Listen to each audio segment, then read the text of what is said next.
Third day. I feel like as a black woman here, you're extremely targeted. Targeted in terms of being scammed, in terms of being sex trafficked, in terms of being robbed, in terms of being kidnapped. Like, I wouldn't even come out here as a solo traveler. Like, I'm not coming back here for real. I had 3 friends that only been here for 24 hours and almost got kidnapped. They're on the next flight back home. And we're on the ground in the Dominican Republic, right outside of the resort complex where Sudiksha Kunanki was last seen more than 5 days ago. Authorities are... All right, so I had to cut my birthday trip short in Colombia because the first night we was out there, we almost got kidnapped. Like, literally, y'all. This is real. This is not... You know why? Because I survived a kidnap attempt with my friends in Cartagena, Colombia.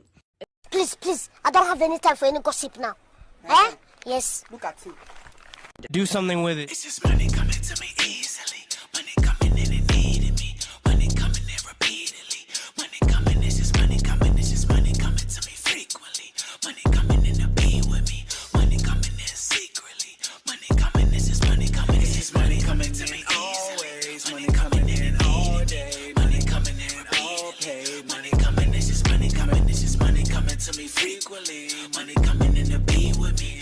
Hey y'all, welcome back to All Things Jenny. I'm Jenny. 2025 spring break has been a disaster and we're not even halfway there yet. So 1 person went missing in Dominican Republic and 3 girls in Colombia almost got kidnapped. Let's talk about... We're on the ground in the Dominican Republic, right outside of the resort complex where Sudiksha Kunanki was last seen more than 5 days ago. Authorities are scrambling by land, by air, by water here in the Dominican Republic, trying to find the missing 20-year-old University of Pittsburgh student who officials say was last seen in the early morning hours of Thursday down by the beachfront entrance at the resort. Officials say she was with a group spotted on surveillance video heading down to the beach, and eventually her friends came back from the beach. But authorities believe around 4:15 in the morning on Thursday, March 6th, she disappeared, and she has not been seen or heard from since. Her parents clearly distraught on the ground in the Dominican Republic now. They're not able to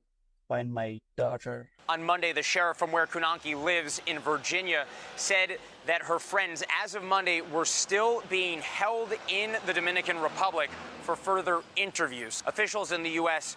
working in tandem with officials here in the Dominican Republic. They're doing everything in their power to get to the bottom of this. Investigators have revealed that they've also interviewed a young man who was down at the beach around that time, but at this point, authorities say it's not clear if foul play was involved with her disappearance. In a statement, Rio Hotel says it's deeply concerned about the disappearance of one of our guests and is working closely with the local authorities, including the police and the Navy, to conduct a thorough search. So we're in Punta Cana, outside of this resort complex. It's pretty quiet out here. Don't see any police lights, no crime scene tape, anything like that. So on the outside, it looks like business as usual, but we know that the beachfront has been a site of quite a bit of searching from authorities. And again, we're talking about more than 5 days as of Tuesday since this 20-year-old college student was last seen. Her family here trying to find out what happened to their daughter. Tonight, more than a week after she vanished, new details in the case of missing 20-year-old college student Sudiksha Kunanki from the last known person to see her. According to a transcript obtained by ABC News, 22-year-old Joshua Reeby, who is not considered a suspect, told officials here in the Dominican Republic he and Kunanki had just met that night and stayed behind together on the beach after a night of drinking with their friends. Reeby allegedly told investigators they were kissing in the ocean and were slammed by a large wave, adding they both struggled in the water and he tried to save her. I was holding her under my arm and swimming. It was hard. I was a pool lifeguard, not the ocean. He said he got her to shore and last saw her walking at an angle in knee-deep water. According to the transcript, Reeby telling officials, I asked her if she was okay. I didn't hear her response because I began to vomit with all the seawater I had swallowed. After vomiting, I looked around and I didn't see anyone. Then saying he passed out on the beach and awoke thinking she had gone inside. Hotel cameras capturing him returning to his room later that morning. Dominican authorities say this is not a criminal investigation. Reeby interviewed as a witness. Police sources have told ABC News from the beginning they believe Kunanki drowned. But still, the painstaking search goes on, and they aren't ruling anything out. And David, the Reeby family issuing a statement tonight saying he is dismayed by Sudiksha's disappearance and they want to continue to contribute to the search effort, but they also want their son to be allowed to return back to the United States from the Dominican Republic, where they say he's been detained in his hotel room under police surveillance. Thinking about traveling this spring? Well, guess what? FBI is putting out a warning for Americans. Okay? Do not travel alone. Travel with someone. Make sure your phone is fully charged. Make sure you stay vigilant, okay? Because there's a Pittsburgh man that they're looking for right now as I speak, a college student.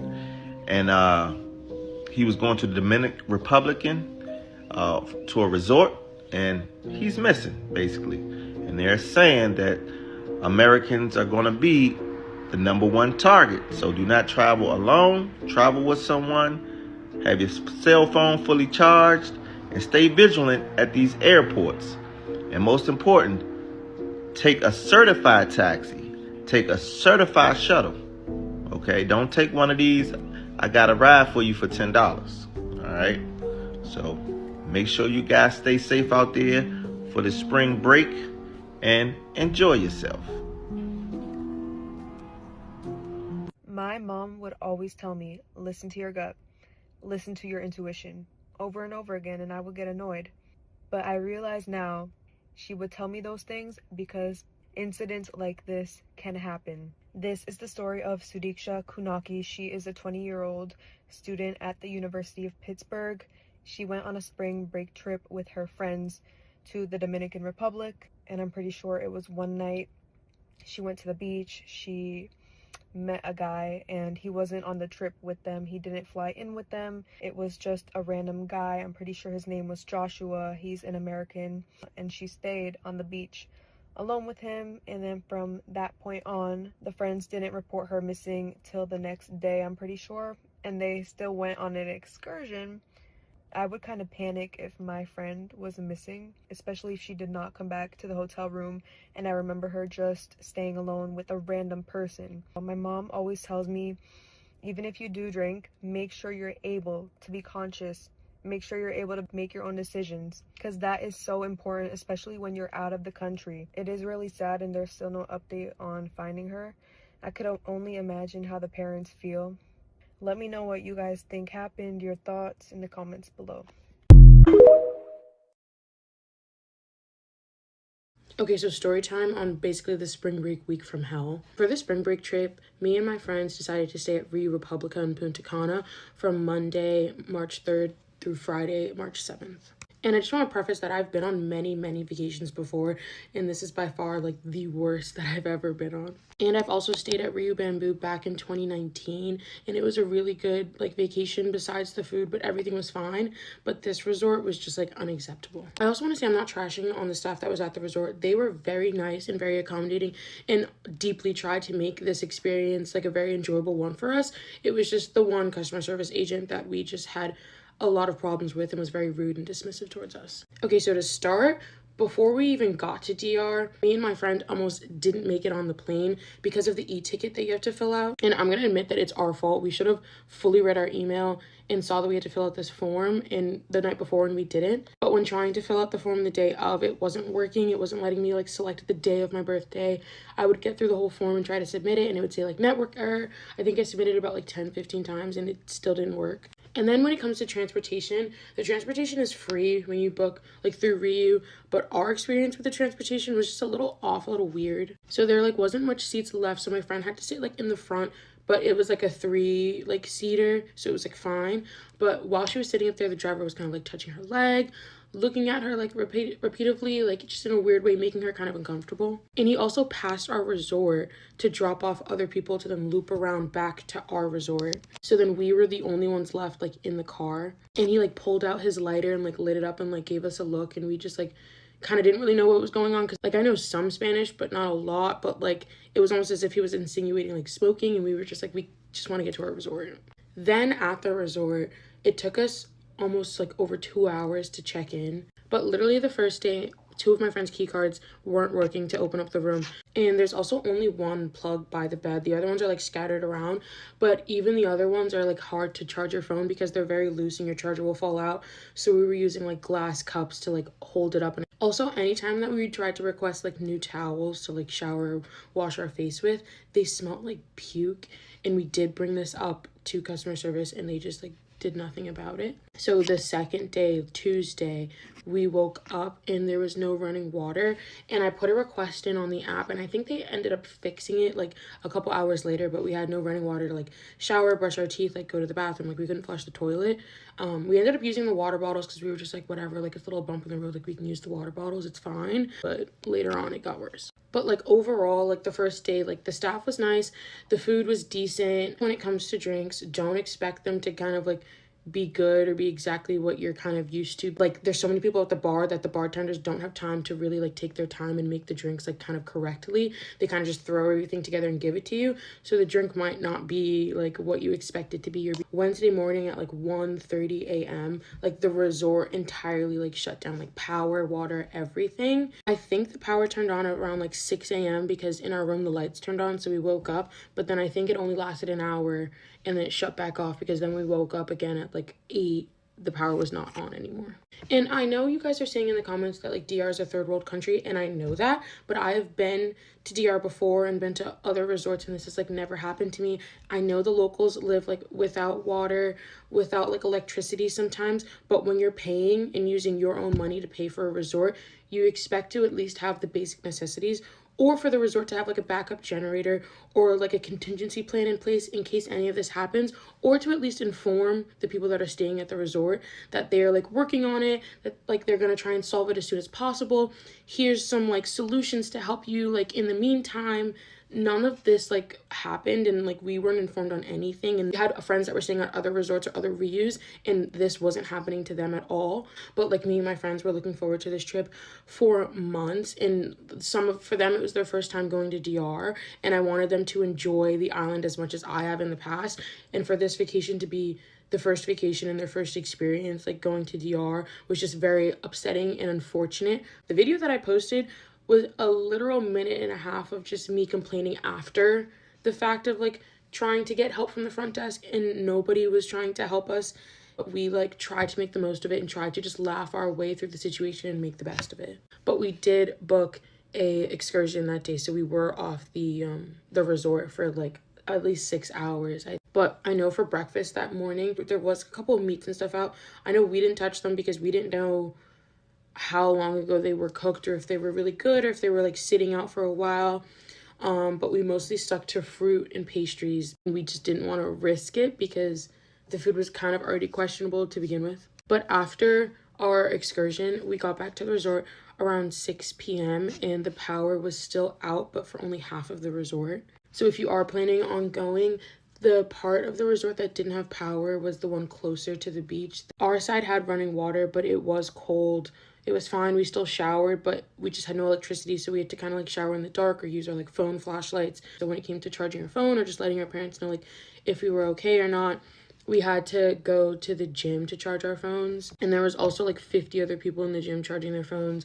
When you walk through the lobby, there was people charging their phones all over the lobby. People were behind the desk of like the customer service charging their phones but using like rubber bands to try and hold it together because the plugs were loose. Then when it came time to like complain to customer service and kind of ask if we could have a room switch to the other side or switch to a sister resort or just another resort that had any availability, they told us that there was nothing that they could do and that they were calling other resorts and that there was no availability. I found multiple resorts with open rooms, and when I showed them these resorts, they just said that there was still nothing that they could do. We also asked to speak to a manager and or a supervisor just about the situation to see if we could kind of just get a refund for at least the day that we had fully no power.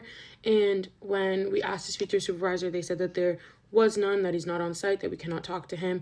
And then when we asked for an email or phone number to contact him, they said that there is no email, there is no phone number. We just have to wait tomorrow to see if we could get a chance to talk to him. And they gave us the same little like slip receipt that was like complaints@reu.com.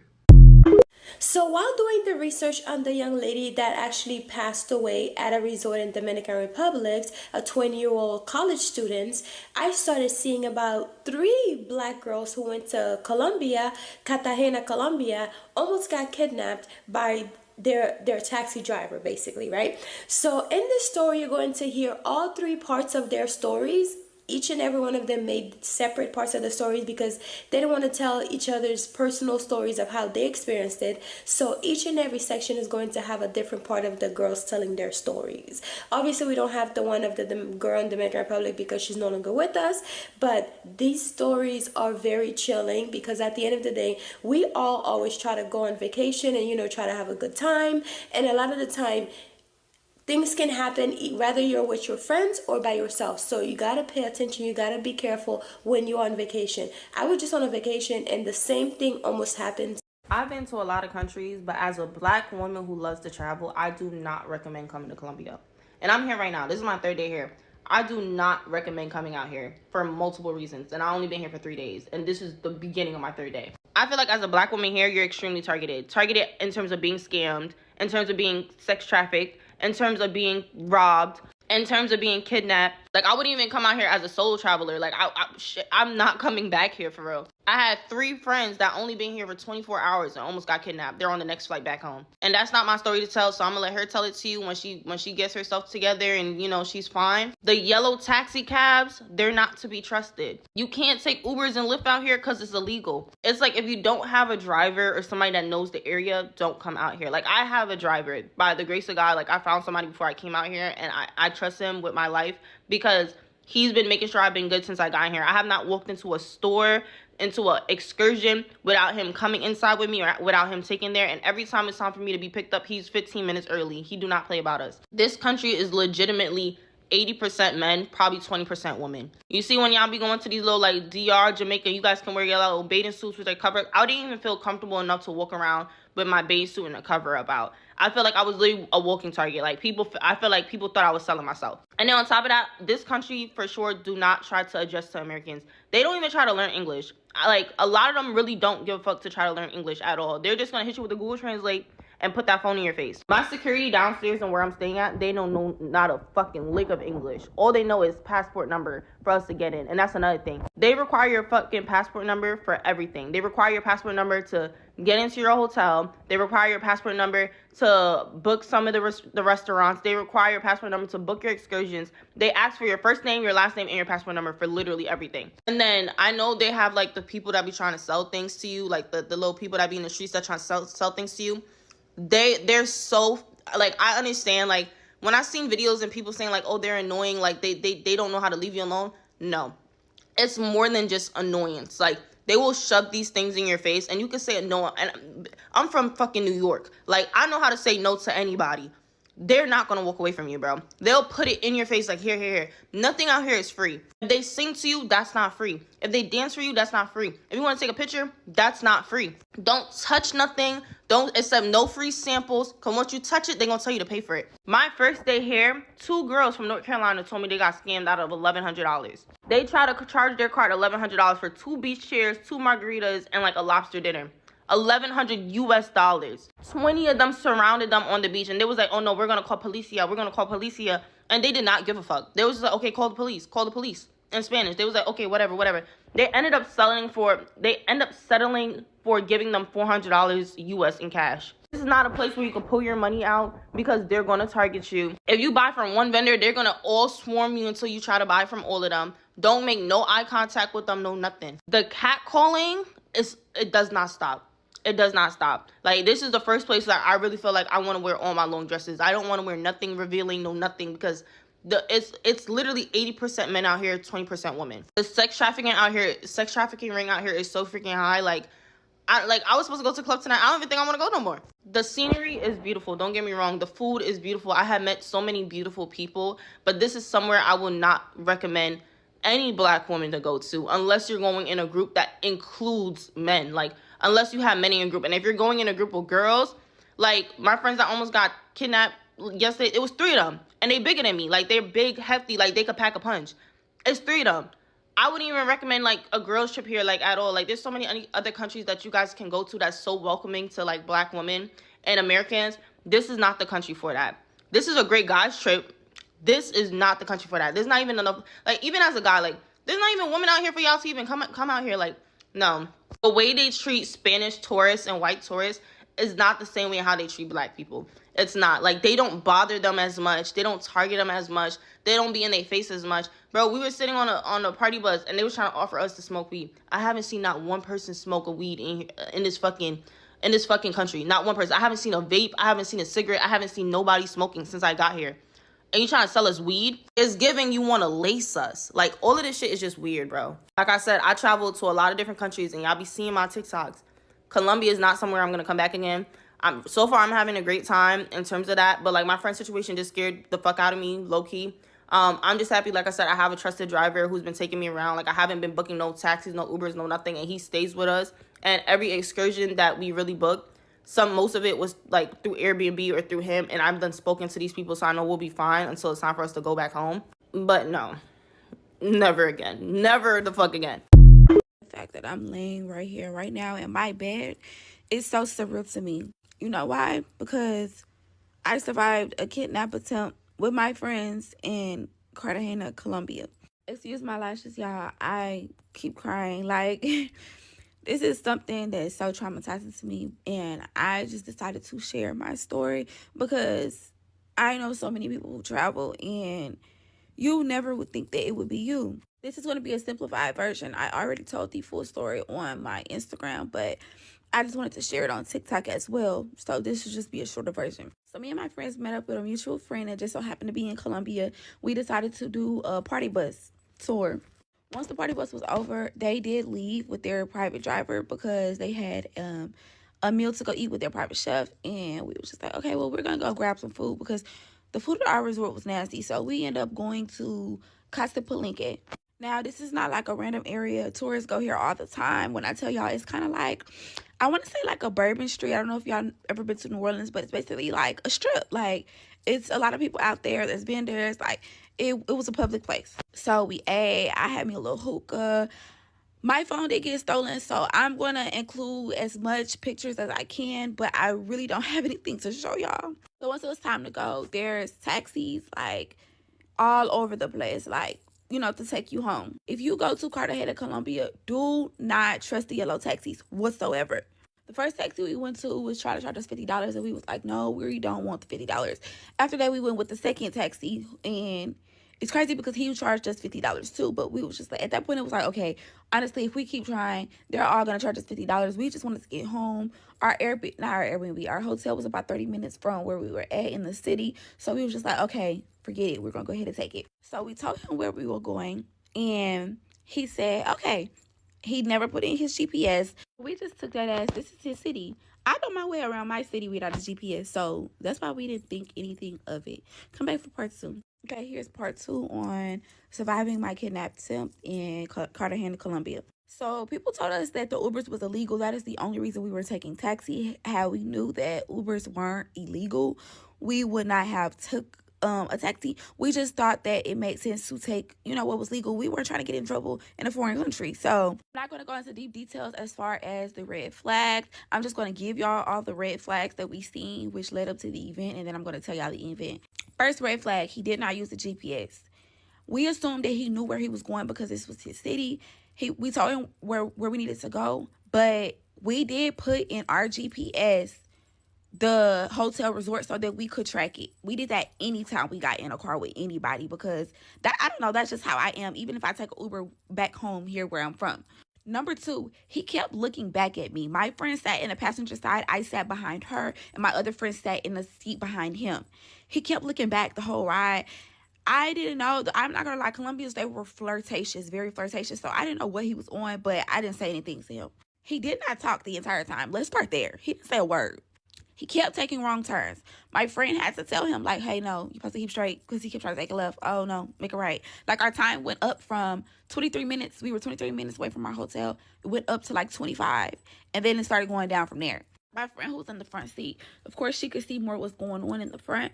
She said that When he was supposed to make a U-turn, which you would have to be in the left-hand lane, he tried to get in the right, and she told him, like, hey, no, you need to get in the left lane. Another thing, anytime you go to foreign countries, when you're in a car with them, they drive hella fast. Like, they have bad road rage. This man was driving slow. It took, like, a 23-minute ride. It took us about 35 minutes to get there. So now, to the attempt. We literally were 5 minutes away from our hotel, y'all. This man drove us 30 minutes. We were 5 minutes away from our hotel. Out of nowhere. Mind y'all, this was a stick shift car. I did mention when we first got in the car, I was like, y'all, I wish I knew how to drive a stick shift. Not knowing that we would actually have to attempt to try to drive a stick shift. He changed the gear and immediately grabbed behind him, reached my phone and reached my friend's phone in the passenger seat. My other friend who was sitting behind him, she was sleeping. So I'm assuming that's why he didn't try to grab her phone as well. Regardless, he has 2 hands, so, you know, even if he did try, it wouldn't have worked. Immediately after, instincts kicked in. I attacked him, she attacked him. Here's part 3, story time of me and my friends surviving a kidnap attempt in Cartagena, Colombia. So in the process of me attacking him, I'm screaming to my other friend. I'm like, wake up, he's trying to kidnap us. So she starts attacking him too. So it's 3 of us attacking him from different directions. I feel like he did not expect this to happen at all. Like, he did not expect us to put up a fight like that, y'all. We were going in on him. So at this point, he's trapped in the corner, the driver's side of the car. So he jumps out the car. So at this point, since he can't have all 3 of us, he's at least trying to take one of us. So he comes to the back side of the car. He tries to drag my friend out the car. I told them, I said, y'all, we need to stay together. We're either all going to be in this car or we're all going to get out this car. So he keeps trying to drag her out the car. I'm pulling her back in. He tries that for a good 5 minutes. He couldn't get her out after that. He comes to my side. Y'all, I got the most damage. Like, he kept hitting me the most. I don't know if it's because I was attacking him the most or what, but y'all, he kicked me in my chest. Y'all, he had steel-toe boots on. He kicked me and my friend in the chest, actually, but he kicked me in my chest. He dragged me out the car with my wig. My friend pulling me in. She pulled me in, so that pulled him back in. When he got in, he's like hitting me. He's hitting me in my chest, y'all. So at this point, I'm just literally trying anything just to get out of this situation. Y'all, I bit him. Not only did I grab his balls, I twisted them. And I just kept twisting and twisting and twisting. And eventually, he just backed up off of me. So then he tried my last friend. She must have went in on him so bad, y'all. Her nails, her raw meat is showing. I have the picture of that, so I'm going to put that in here. Her raw meat is showing on her nails. Like, y'all. So eventually, he gave up on that. And he went back to the front. But once all these attacks did not work, y'all, eventually he tried to get back in the car. My friend is in the front. Oh, when he tried to attack me, my friend's in the front trying to drive the car. We were trying to, you know, get out at least out of the situation. And once he realized that that worked, he got back in the car. And we were trying to lock the car. We don't know how to work a foreign car. And I feel so helpless in this situation. And y'all, we are on a pitch black road. No street lights. Nothing. So he was trying to, like, drive again. We started attacking him again. You're not going nowhere with us, sir. So eventually he got back and he drugged me out the car. Y'all, ripped my whole wig off of me. My knee is scraped up. So then my friends hopped out the car. We all hopped out the car. So all of our phones are in the car at this point. We're on a pitch black road. So my friend is, like, still trying to get our phones. And she was, like, hanging on the door as he was driving. He kept trying to brake check. She was trying to get our phones so bad because we did not know where we were going to go. Like, we're in the middle of nowhere in a foreign country. We were terrified after he just took our phones, attacked us. So once that did not work, he ended up driving off. I don't want to make this part too long, so come back to part 4. I'm trying to make that the last part. Part 4 of how me and my friends survived a kidnap attempt in Cartagena, Colombia. So immediately, y'all, I'm a mom. My instincts just automatically click in. I'm like, y'all, I understand y'all want y'all phones, but we have to go. He may have somebody waiting to come get us. You don't know who he has with him, accomplices or what. So I'm like, y'all, we got to run. So we just started running, y'all. We just kept running. All of a sudden, somebody on a motorcycle came. I was like, y'all, no, don't talk to him. Like, we just kept going. And I realized it was a security guard. He was trying to help us. Right to that point, y'all, we have no shoes. We have no phones. My wig is off my head. Like, we just have nothing. We realized it was like a security station. They helped us. At first, we were not trusting of them. We did not want to. It was a language barrier, so we could not communicate with them. They were trying to communicate with us through Google Translate. I didn't know if they were in on it, so I did not want to communicate with them. But eventually, we realized. I just was praying the entire time. Honestly, when we were running the entire time, I was praying. I was like, God, just thank you, Lord. God, just give me discernment, Lord. Give us guidance. Like, I was just like, God, just please let us make it back home to our families. Like, we were all on the same court that if we made it back to that hotel, we were leaving on the first flight out back to Houston. So yeah, eventually, the security people, they got in contact with our hotel and they were able to send a car to come get us. When the car came, it was untagged, y'all. I was not playing with them. He was like, no, y'all, come on, let's get in the car or whatever. And I was like, no, if y'all security guards are not getting in this car with us, we're not going. We will walk back to this hotel because we knew how to get there. It was just a dark pitch black road, like nothing but trees, woods, like we're scared. The security guard was like, yeah, we'll come. He tried to get in the front. I said, no, you're getting in this back seat, mister. Y'all, we made him ride in between us. I made my friend get in the front seat. We had our windows down in the back seat in case we needed to jump out that car. But we made it back to the hotel safe, y'all, immediately. We just like broke down. We were hugging each other. Like, we could not sleep. This is just like such a traumatizing experience. Everybody keep telling us, like, you know, we need to contact the police, the embassy and everything. Everybody just, it was a lot. The police came. They eventually went to go check the scene out, and one of my friends, her phone was left inside the car because he did not take her phone. She was sleeping. So we had her updated location. Even still to right now, we can see her updated location because her phone isn't dead. Y'all, they went there. They showed us a random man. They said it was 3 taxis in that apartment complex. They showed us a random man driver. It wasn't him, but they never showed us 2 other drivers. So honestly, I feel like the police was in on it. They tried to actually get us to leave with the police. They said we have to go with him to go with them to identify the man, and we refused. I told them we're not going anywhere. Like, if I go anywhere, it's going to be me leaving here to go to the airport to go home. And I'm so glad I didn't, because they could have been in on it. Like, they didn't show us the guy. Y'all showed us one person, but y'all said it was 3 taxis there. Weird. So this is the last part of how me and my friends survived the kidnap attempt in Cartagena, Colombia. So y'all, honestly, with this situation, when I told the story on Instagram, I thought I was good. I thought I was over it. A couple hours that went by. It was about 12 hours later. I thought it was fine. Mind y'all, we literally had only been in Colombia for 24 hours at this point. We arrived in Colombia at 10:30 p.m. on Monday. This happened Tuesday at 1:38 in the morning.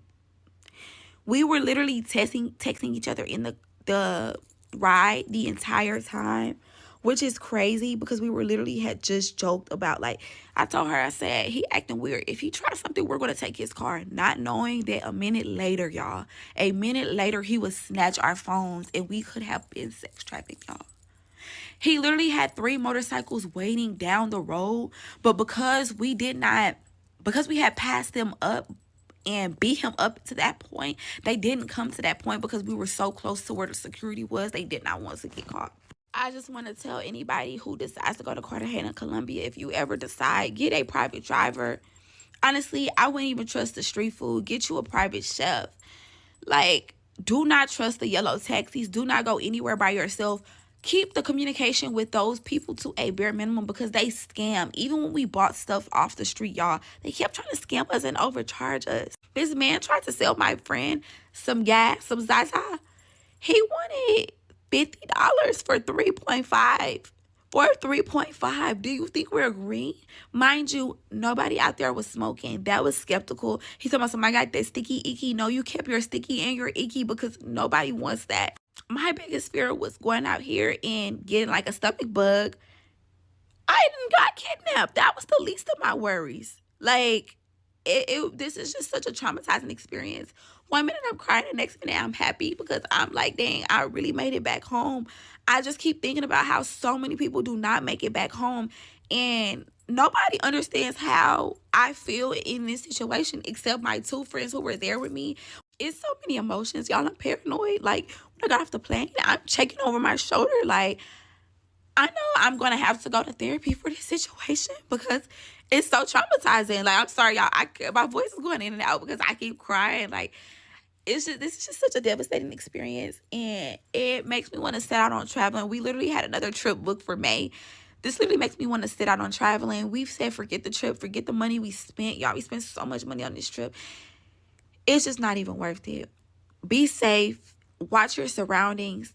And if you don't know how to defend yourself, please have self-defense. Because if it wasn't for us self-defending ourselves, that man probably would have been able to get us. He was not expecting that at all. Like, he just kept looking at us like he was in shock. We fought back for our lives. And I will do it again if I have to. If I had a weapon, I would have defended myself if I had to.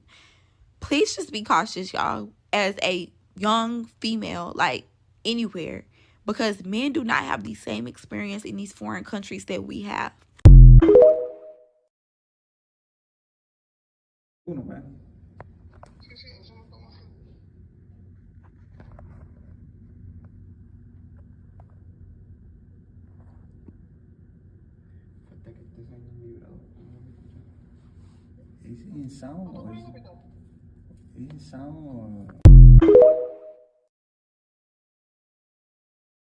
I'm just not waking up and I'm seeing all these outlets are posting us and everybody have their opinions, but I just want to clear up a few things. For one, we were not drunk. For some reason, we just had no desire to have a drink, which is so crazy because we literally drink on vacation, but we did not drink when we were in the city. So we had not one lick of alcohol. Like we literally ate at that restaurant. It had water. The most I had was a hookah, but what is a hookah? Number two, we never got our phones back. My phone location still says that it's in Colombia. We all ordered new phones. We were on our iPads. That's how we were able to get in contact with our parents. I never bring my iPad. For some reason, I brought my iPad with me, but yes, that's another thing. 3, it may seem crazy how he waited till 5 minutes till we got to the hotel. It's crazy to us too. We literally was saying the same thing. Why did he wait till he got so close to the hotel? I don't know. That was nothing but God. In my mind, this is what I said. I feel like he was just trying to figure out how he was going to do it because it was 3 of us. I don't feel like this was planned. Everybody keeps saying his buddies would have came. This was not planned. He literally was driving up and we was like, hey, how much for the ride or whatever. Like he wasn't like sitting parked plotting. Like he was like passing us up and we were walking and we was like, hey, are you accepting, rides right now? And he said, yes. He asked us where we were going. He asked us where we were going. We told him and he said 50. And we said, okay, we got in the car. So he didn't have time to contact any accomplices. He was not on his phone the entire time. He picked his phone up one time. He looked at something and then he put his phone back down. So he did not have time to communicate with anybody. Y'all keep saying we wouldn't have got away. No, baby, we would have got away because God is always on my side. The entire time this was going on, I was praying, I was screaming, I was repenting. So yes, it may seem surreal, it may seem fake, but nothing about it is fake. At the end of the day, a lot of y'all don't believe in God. That's why y'all think it's fake. No, baby, it's real. It's real. Nothing about it is fake. Nothing. Another thing people were saying, we probably was aggressive towards him. What's crazy is we did not have a conversation. I couldn't even tell you what his voice sounded like. We had no conversation with him. We did not go off on him. Y'all, we was chilling. Like, we were just ready to get back home to the hotel. Like, we were just tired. At the end of the day, it's always going to be some weirdos saying they don't believe us. This is why people never come out. But at the end of the day, I'm used to attention. I already have a large following. So I'm used to people having negative shit to say. At the end of the day, this is real. This really happened to us. Y'all have a blessed day. I hope this never happens to y'all family since y'all just don't believe us. And I'm about to go have some retail therapy. I am not reading the comments no more because that shit will drive you crazy. All right, so I had to cut my birthday trip short in Colombia because the first night we was out there, we almost got kidnapped. Like, literally, y'all. This is real. This is not to shit on nobody's country, but don't go there as no black woman. They target young girls. Their ratio is 80-20 when it comes to male and female. Like, it just wasn't safe out there. So I gotta start from the whole beginning, and I don't want nobody telling me, oh, I've been there before, I never experienced that. Don't discredit what happened to me and don't try to undermine that shit. I need therapy. This is very traumatic what happened to us. So let's start with the delays. It was so many delays even trying to get to Colombia. If y'all watch my other stuff, we missed our first flight. Okay, cool. We were supposed to get to Colombia at 12 p.m. We didn't get to Colombia until 10:30 p.m. that same night. All right, so basically, like, our first full day, this happened to us. So I meet Kalia Denise, y'all know her. That's my mutual out there. I said, oh dang, she in Colombia too. Let's link. So she said she gonna have her driver pick us up. I took some pictures. That's where I could see those videos. This happened that day, like it happened literally our only day in Colombia. So we went on the party bus. We cool. We drinking their beers. We're talking. We're laughing and stuff. When we stopped to our first stop to the locals, they trying to sell us the green stuff. And I'm not gonna lie, we was thinking about purchasing, but it looked like the how it looked and the price of it. He was trying to like sell it to us. We were just like, nah, we don't need it that bad. We bought like a fan. We bought maracas and like a satchel or whatever. So this, like, after we got off the party bus, everything went haywire. So we got off the party bus. Khalil was like, do y'all need a oh, I forgot to add this part. When I told Kalia how many delays we had, she was like, oh girl, I would have went home. So now all of this, it was so many foreshadowing events that happened. When we told her we didn't want to ride with her driver anymore, because that's how we got to the city. Her driver took us. She has a personal driver. That's why she stayed in Colombia. When we got there, we was like, no, we'll just go by ourselves to the club, and then we'll just get a ride back. We'll take a yellow taxi. You're not supposed to take a yellow taxi out there. They tell you, the locals will tell you that Uber is illegal because it doesn't give you tangible evidence on who they are and how to track them. So that's how we got into, that's how that happened. My bad. Let me get my train of thought. Okay, so I left off at the taxi stuff, but I forgot to say, when they trying to sell us stuff, like, it was kind of overwhelming because it's a whole lot of men just trying to sell you this. They putting stuff in your hand. They trying to do this. They trying to do that. And in the midst of that, my friend, she had her money out, and it's like in a little envelope. And we was like, well, we don't want to flash like that, but she wasn't trying to. But it's still like, it's just, that's neither here nor there. We just wanted to add that, like, it was kind of overwhelming with the purchases and everything, and how they was just like trying to hound you. So, oh yeah, we had to pay to pee, and like it was just like nothing is free in Colombia. Like, nothing is free. So we didn't like the food at our resort either. So when we decided to go to like a club, first we went to Taboo. When we went to Taboo, the vibes just wasn't there. Like, a burger was like $38. We like, are they trying to, like, okay, we're not trying, we just trying to go somewhere like cheaper, like we thought, whatever. So when we go to Casa Palenque, that place that's always advertised in Colombia for being just so safe, cultural, and nice and stuff like that, we got the Casa Palenque. We went upstairs. We didn't like the food either up there. I think it's just a way of how I don't like the food.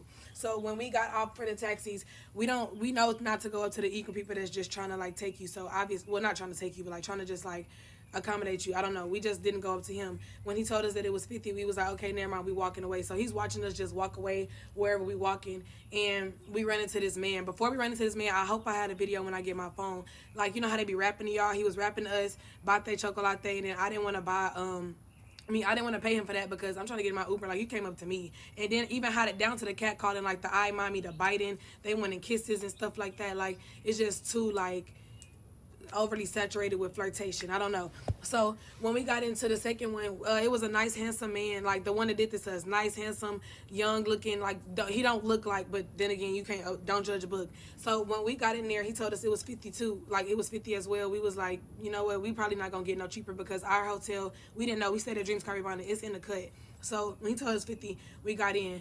When we got in, my friends, we naturally just put on the GPS just to make sure that everybody going everywhere. We don't just do this only there. Like, we always do that when we travel. So my friend in the back, she noticing that he keep like missing like small turns. He's still going the same, like the correct way in general, but like he's still missing them. And like after he'll miss 2 left turns, he'll make up for it in the next left. So she was her eyes, she was getting sleepy, so her eyes getting heavy. She texted me because I'm in the front seat. She was like, Janae, put on your GPS. Usually I don't even listen like to her when I just be in the front. I be bobbing just on my phone. But like, just everything happening for a reason. So I put in the GPS. He missed his first 2 left turns, and then the next one, like I said, he made up for it. So I remember us on the freeway, and that's when I ran into the first red flag.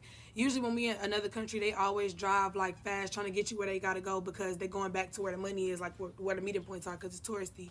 So he's driving slow behind this one van. I'm like, okay, I don't really think nothing of it. I'm getting off Instagram, but I still got the GPS on. And I'm seeing that he kind of like looking this way, but I'm looking at him too. And let me insert the messages. Hold on. Hold on. All right, y'all. So this is part 3 of us escaping attempted kidnapping. So I left off at us at the first red flag of him being like behind this other van, like driving slow, because in other countries that I've been in, they always drive like fast to get you where you gotta go. So I have the GPS still on my phone and stuff. We're on the freeway at this point. I'm about to show y'all the messages. So these are the messages right here. This is just normal paranoia for us just outside the country. We literally are not thinking nothing out the ordinary. The reason why I was comfortable with him like missing his turns because I'm thinking like maybe he know his city, he know how to get there. So by the grace of God, I woke up, y'all. Let me rewind. So at first when we got in the car, he had the windows down. He rose them back. I rose some of mine up, and I noticed that he turned the air all the way on. So I'm getting cold. I'm guessing he thought we was drunk because you know when you cold you're gonna go to sleep. So Maya was already asleep. My friend in the back seat. So I said Frio, like, because that's cold in Spanish. He didn't say nothing, so I just was moving the vents around. I'm wondering, like, he not playing on music, or at least trying to play on music, because our first taxi, he played the music and stuff like that. So let me fast forward. So when we was in the car, God woke me up, and I was like, nah, so you're supposed to be going this way, the U-turn, to get back to our hotel, because that's how it was set up. He was trying to get in the far right lane. I said, no. He said, oh, okay.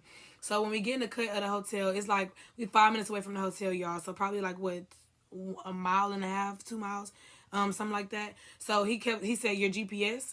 I said, yeah, my GPS, because I'm getting irritated. I feel like you're playing with me, but I'm still not thinking it's about to happen. So he was like, he said, your GPS again. So I put it in my left hand. I'm showing him like this. He take the phone, but not in a snatchy way. Like, he just took it like, oh, let me see. He's like, okay. He zoomed out. Now that I'm thinking about it, y'all, he zoomed out to see how far would we be from the hotel and where could he try to do his attempt at. Okay, so he had it. He was just staring at it, zoomed out. I'm like, all right, so I held my hand out, like, get my phone. He gave my phone back, and then he got on his phone. He typed in the code to his phone. It was like 2 something. I'm looking at the code, but I can't really see because it was too many numbers.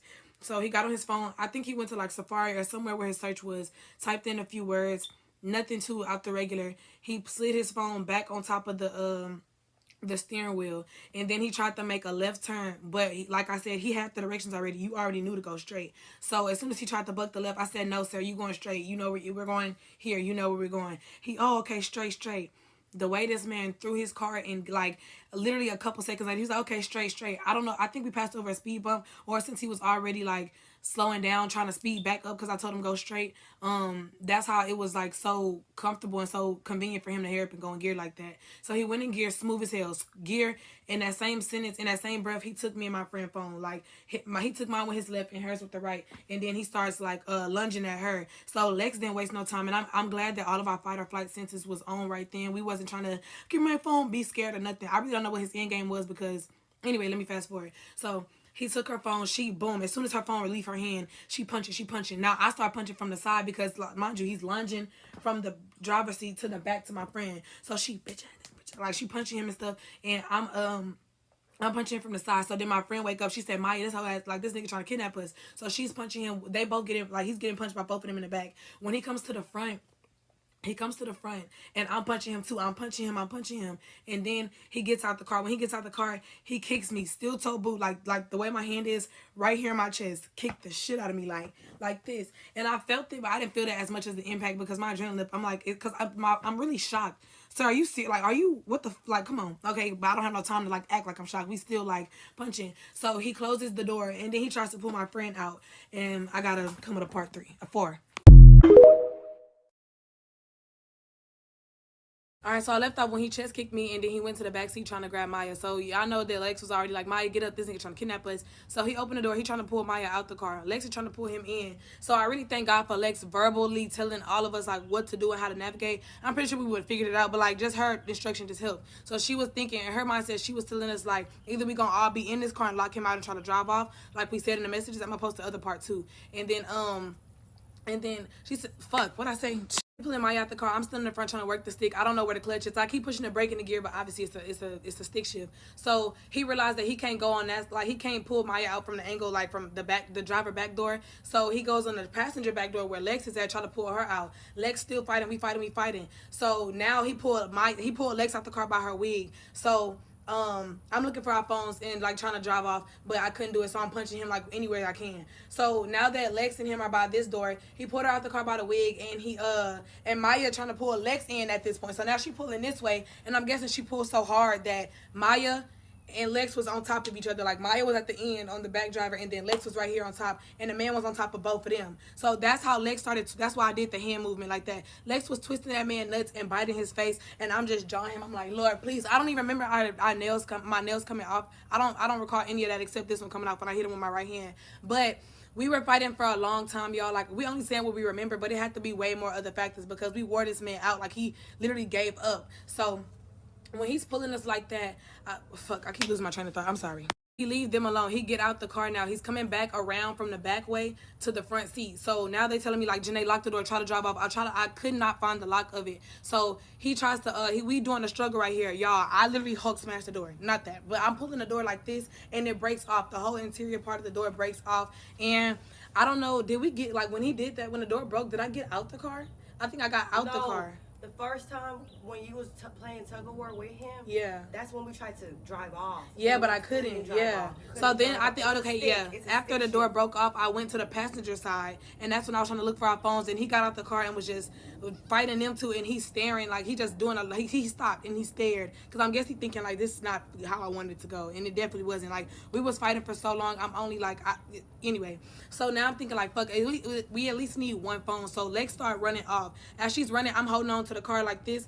I'm holding on to the passenger car as the door is open in a fetal position like this. He's driving, trying to brake check me. He drove for like 30 seconds, 30 miles an hour for like 5 seconds, and he broke. And I'm like, bitch, I ain't falling off. I'm in this hole. I'm like, bitch, I need my phone. And then we gave up. He started cussing at us. He get out the car. He throw Lex wig like out the car, and then he throws his piece of car that we broke off in the car, and then he tries to reverse, and then he's trying to turn around. So as he's reverses, I'm thinking he's trying to hit me in my. I'm like, this bitch I think he's gonna try to hit us, but then he drives off. As he's driving off, he don't stop. Like, no, he stops, and then Lex is all the way at, like, a little, she's like probably like 30 feet away from us because she was running, and she's telling us, y'all come on, we gotta run. She running, she praying, she repenting. And as she's running, we see these 3 motorcycles. One of them was security, and 2 was like other random people. We don't know who y'all are. We literally just ran and screaming help. I'm screaming ayúdame and help. I mean in Spanish. And y'all, Lex tried to hide behind. She tried to hide behind a pole, thinking that was gonna like help them not see her. Girl, they already saw us. We like, no, we don't want to talk to y'all. Fuck no, we running. So this the part 4. It's about to probably be the final one. No, I don't know yet. So one of y'all asked, was we just in the middle of the road and nobody helped? No, like we had like a long road until we got to the hotel. So that's what happened. Like it was pitch black. There really wasn't nobody else around except for like little worker spots and other hotels if we were lucky. So when we were running and we finally got out the car, we were running and we saw this man in a trailer. He had like his flashlight and like was waving, and it was like hello, speaking in Spanish, because I was saying ayúdame, but you can't help us. So we ran to this other hotel before we got to ours. We tell these security guards, we thought we was at our hotel. We didn't know we was still that far in the cut. It was literally a whole mile away. We only ran for a quarter mile. So when we got up there, they telling us calm down. We like, what y'all mean calm down? Like this just happened to us. Like I'm shaking, I can't even hold my hands straight like this. I'm showing them, they like looking at us like, why I ain't got no shoes on. We telling them we don't have no phone. Somebody asked where our phones at. They're still in Colombia. I'm gonna get to that too. I'm trying to get everything in this one thing. So what did I say? Okay, so he got the phone in our face and he's making us do Google Translate. He's telling us like, where do y'all stay? I said we stay in Dreams Caribana. Take us back to the hotel. But in the middle of us trying to stay sane, we still tripping because it literally just happened. So we crying. Then Lex get hysterical. She said, are y'all in on it? So now I'm thinking that's a real possibility. We looking around. They started laughing at us. Yeah, they started chuckling. Like they probably was laughing about something else. I was like, what's funny? Like, what? Yeah, the we fuck asking is like, what's funny? And then Maya, she getting hysterical too. She trying to sneak through the gate that's obviously locked. She trying to like squeeze her body. They're like, hey, don't do that. And we like, okay, don't trip out because Lex got a son. Like they could have shot me in my back. Yeah, but her whole mindset was thinking, well, if I get through their gate, I'm gonna go to somebody else's lobby so that lobby worker can help us. We thought they were in on it for a long time because they were talking in the microphone, but we didn't know what y'all were saying. Whole time they were talking to the hotel. So they asked us what room do we stay in. They was like, Dawn, they was telling me don't give them our room number. Hell nah. I'm thinking like it don't even matter because we're leaving tonight, like today, like seriously. So I lied and I told him a room number the next door over. I said 443. So they came back and they was like, who is Chantel? I said, oh fuck, okay, they know I lied. All right, so 442 is where we stay. I told them 442 is where we stay. Help us. So they said the hotel was coming to get us. And we like, when? We not waiting. What you mean they coming? Like we gotta wait here. What do y'all mean wait here? Like I said, still speaking through the Google Translate. So he telling me, no, they coming right now. I said, okay. So when the car got here, it was an unmarked car. We looking like Hell no, like I'm thinking what it can literally happen again. That's a real thing. People be in on it acting like they just safety and trying to cousin of a cousin. Like we don't know nothing about that. So we told the security guard that finally calmed us down. Like I even cried in his arms just a little bit. But I still forgot to tell y'all I was giving so much thanks. I would literally have my hands up. I'm like, Lord, let us use the right discernment. Thank you, God. Thank you, God. I almost dropped to my knees, but I didn't want to be dramatic. Well, no, that ain't even dramatic, bitch. That's thankful, like literally. So I'm thanking God. Anyway, so we told the security man from the previous hotel, ride over there with us. I don't like how touchy he was. It was like, I guess trying to calm us down, but should no Colombian be touching me after y'all motherfucking people tried to get us. So he like, are y'all calm? Like reaching over like that. We like, man, like just whatever. So we seen the hotel in the distance. We like, okay, we cool. So when we get there, they trying to ask us what happened. We not talking to nobody. I'm crying. The people, they look so like sad in the face because they looking like them. Like they later on when we asked them, does this happen? They was like, not at this hotel, but it does. Like it's known for in Cartagena. We never knew that. So we rushed past them. We told them a little bit of it, but we all going together because we don't have our phones. We go straight to our iPad. Luckily, all of us have iPads. So we calling our people. We crying. We hysterical. And then we go downstairs. We wait for the police to come. One of our friends was like, I really don't feel safe because like the hotel is open, and like I said, we don't know nothing. We're not trying to trust nothing. So we go back upstairs and they call us and tell us when the police here. The police, we had our tracker, like he turned our phones off, obviously. I'm about to show y'all that too. All right, so this is my phone, still is to this day. It was 12 minutes from the airport when I like last tracked it. So the police was asking us like, do y'all, they said the Colombia law is different and we gotta like to be able to get him prosecuted, we gotta go there to self-identify him. I'm thinking they have a Sprinter van to pick us up in and stuff like that. I'm thinking it's just like a police car. Any police car doesn't have no doorknobs on the inside. Now we in a van, just our luck. Y'all take us to the address where it's the fucking cartel slaughterhouse. We open the door and then now we subject back to this bullshit. And then like I said, police be in on it. I don't care. Like in third world countries, they're known for the cartel running it, like the cartel running the government or the cartel being the government. So anyway, we was like, nah, we not doing that. You need to go find it. We can give y'all the coordinates and stuff in the WhatsApp so y'all can communicate with us, but we're not giving that. Then they asked to take our Maya iPad. Maya was like, well, it's the only device I got. Like shit, like we trying to find the other devices. We not doing that. His location changed like 5 times though. The reason why we was saying no because it's 40 minutes away from where we at. That's 40 minutes there, finding him and then coming back. That's like a total probably of like 3 hours. We're not doing that. So when they finally drove, they drove over there and they called us when they got up there. They found 3 different taxis and we was like, well, there's distinctive features like the tent. It looked like the previous victim probably was trying to scratch the tent of the window. I broke the door. Maya phone is in there. All of our shoes are in there. Like we literally was running bare feet in the streets of Colombia. Feet was black as hell. So they found one car.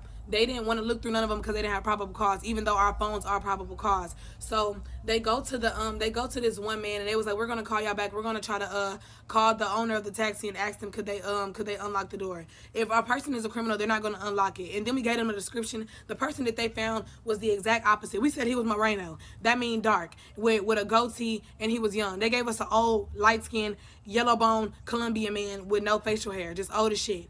And then they had us. They had him keep moving the car to see if the GPS moved. We was like, y'all keep worrying about the car and the driver. If you find the missing features, you're gonna find the car. So obviously that wasn't the car anyway. So we left that alone. We was like, the police really weren't trying to help. They probably was just trying to do enough for us to get off their back. And in the same sense, we was like, in the same sense, they probably wasn't trying to be too helpful because like you're alive. That's already a blessing in itself, which you right. So our flight was at 1. I think this was at 3, 4 in the morning. At this point, nobody's going to sleep. Our parents keep checking in, keep praying on us, keep calling us and stuff like that. We ate breakfast and we went to the hotel. And we went to the airport, and that's basically it. I think I might need to make another one for like closing remarks and foreshadowing and shit. Yeah. But we went yeah. to the airport. We found our phones. He put my phone in the lake. Yeah, he threw my phone in the lake when we was my friend phone in the lake when we was still like checking our stuff, knowing that we ain't gonna go get it anyway. But mine was 12 minutes away at the city of Palenque at that monument that they stopped at, and hers was in the lake somewhere. And Lex couldn't track hers because she don't know her iCloud. But the last video, y'all don't really have to watch that. That's just like closing statements, foreshadowing, Kalia's thoughts, all of that, because it kind of tied in. Like once you start thinking about everything, it's like damn, all the signs were there. We are truly God's favorite, and we wore that nigga out. We was not going in or out because my whole thing was I'm not finna have survivor's remorse and tell my friend's story, oh, she fought a good fight, or oh, I couldn't save her. How would I look my friend's mothers in the eye and say some shit like that? So yeah. Some of y'all go with the victim blaming, oh, they should have did this, they shouldn't have went anyway. This is not our first time out the country, and it still won't be the last. It'll be the last for a while because we just canceled our Bahamas trip in May. for obvious reasons. But I don't like how y'all saying what we should have did. We shouldn't have did shit, but stay alive, get out that man place, and go home. And that's exactly what we did, no matter how it did. We shouldn't be blamed for nothing. Of course, we probably should have researched the yellow taxi, but if you look on TikTok, I've never found any kidnapping stories. I never found anything. The same place where we got taken from, Casa Palenque, is where they had the little women doing all of this, and they be looking all tropical and happy and shit. So we're not thinking we have to do that. And then we had a travel agent. Every other time we went out the country, we stayed at a Rio. They don't even have a Rio in Colombia, I don't think. But I told her I wanted to stay somewhere different, just to, because we know how to Rio. We know what to expect from a Rio. And I don't regret that. Only thing I would say is we should have said we needed a personal driver. But I'm thinking only people from Airbnbs get personal drivers because they stay so far out into the city. I'm not thinking at a hotel I gotta get a taxi is common. I didn't think these things happen. Yes, I know that they known for trafficking girls in Mexico and in Colombia, but we went to Mexico twice, no problem. So I'm thinking, but basically just don't get too comfortable. But the victim blaming should be no more. We shouldn't have did shit, but stay alive, get the fuck out of Dodge, and that's exactly what we did. And all of this research. Don't y'all think that's for our travel agent to do and then report back to us? Not saying that we just little ass girls and we can't do it ourselves, but that would make more sense. So when y'all doing that, just be mindful. This is not our first time out the country. It won't be the last. We're just gonna up our security, up our and just be more vigilant. Even though we were vigilant when that happened, we were literally texting with the GPS and stuff like that. But y'all have to wake up because it was a lot of confusion and I'm getting added in a lot of stuff, but I can't comment. All I said was, yes, she weird, and TikTok deleted that comment. So I gotta communicate to y'all via video. Last night's events just proved that I'm not okay at all. Like, sir, if you see this, I want you to know, don't ever run up to no black woman car, no woman car at all at night while she alone. You really almost met an untimely demise. Regardless of whatever you said you wanted, I almost did it to your ass. And I don't even have to do nothing with just a man at this point. A female too, like, please, until I get myself all the way together, until I know right from right, wrong from wrong, until I know, oh, that's not a threat, that is a threat, don't run up on me. Like, and the man probably asked for money or something. I don't even know what he asked for. I went inside the store. I saw him stay a police officer. I was finna ask her to walk me to the car, but I'm like, girl, ain't that serious? So I check out. Mind you, when I first parked my car, the man was right there, but there wasn't no other spots in the front of the grocery store. So I'm like, okay, if he do say something, I could just hear up and get my car. So I get to my car. He's right in front of my car, but like sitting on the pole. So I'm trying to act like I don't see him. Hey, ma'am. I said, oh my fuck. Like he don't know what happened, so I'm trying to be nice. I put my key in the thing. I unlocked the door. He said something. I said, oh, I couldn't hear you. This man gets off that pole and walks up here. I said, I ain't gonna lie. I pulled out something. I only had a rat tail. And I have my firearm, but it's just too heavy. Anyway, I said, sir, please. I'm not even gonna, I just kept clapping. I just kept clapping because I'm like, sir, like, you really don't know. Don't come up to nobody's car when it's dark, even when it's broad daylight. Like, something like, you don't know what's going on in somebody else's head. Like, bitch, you almost really got that shit done to you. So he was like, oh, my bad. Yeah, bitch, you're bad. Like, it's not a good time, like, seriously. We was all drunk at the pool taking those pictures in our swimsuits, and then later on we had no desire to drink. Like, they gave us 2 bottles because it was an open bar on there, and then we also had like a Smirnoff and like the Colombian beers. After that, we didn't have no desire to drink. We wasn't even drunk. It's just a sign within itself. Also, when we were talking, we were just talking earlier about cutting people off, Lex was like, I'm about to start using my discernment more. I should have cut such and such off way ahead of time. I thought that was pretty just ironic and stuff. And then on top of that, we was talking about DV when we was at the Casa Palenque restaurant. We was like, I just can't see my friend get beat up. Like, if anybody touch y'all in front of me, I'm gonna go for what I know and do what I gotta do. And we were talking about how we just lead together, stay together. Like, it's just all so crazy that all of this happened before all of that happened. You know, the naysayers are saying we made it up. I didn't do any of my excursions because we had to leave. Like, when I said tomorrow, I meant that day. Like, when we got all that stuff happened at 1 a.m, a couple hours later, we had to go paragliding, but we didn't do any of those things. As far as phones, we never got our phones back. We were on our iPads calling our parents, and then we all ordered phones like that same night so they could come when we got there. People that was trying to get on us for letting our friend go to sleep, we're thinking we're comfortable, not saying that she should have fallen asleep, but I didn't know she was sleeping, so I look back just randomly and I see, oh, she's asleep. But I'm thinking, okay, we good, we got her, and we did have her. And I also, at first I got kind of sad and mad at myself because why the fuck didn't we wake her up? But then now I'm glad she fell asleep because he only saw us two as a threat. I'm thinking he probably thought that we were going to run away and then just let her be sleeping. Then by the time we get out and we out the car, she don't have time to wake up, maybe something like that. I also wanted to add, when I said God woke me up in the lick of time, I wasn't asleep in a deep sleep. I dozed off for literally 10 seconds. And when I did wake up, that's when I noticed that he was going the other way. I was never sleep for longer than 10-50 seconds. I literally got sleep because I was cold, woke up, right time. God told me. I also don't think this was planned, because had it been planned, I feel like he would have had his ducks more in a row.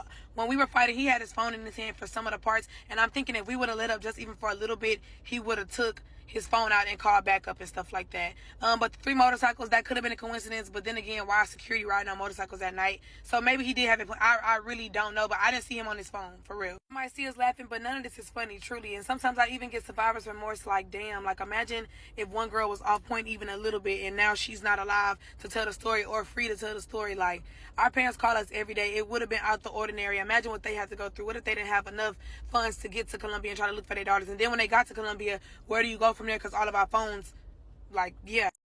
Hey guys, I'm Jenny and this is Shameless Plug. So I want to tell you guys about my Crown of Success manifestation book with easy, simple rituals and spells to manifest a life of abundance in your life. And those spells are so easy, even a child can do it. So this book is filled with different spells that I've learned over the years from my family, passed down from grandma and everything. And also those are spells that I've actually tried and I know that they work. So this book not only teaches you step by step on the things that you can do that are so easy that a child can do it, but it tells you like the proper moon phase to use, alchemy, manifesting with numbers, numerology, and also the days of the week that best fit for this particular spell. So it tells you the timing of when to practice the spell, the days of the week, the moon phase. It shows you all the colors of the candles that you should be using and different planets. So for example, it shows you like planet Jupiter is for Thursdays and the hours of the days that you should be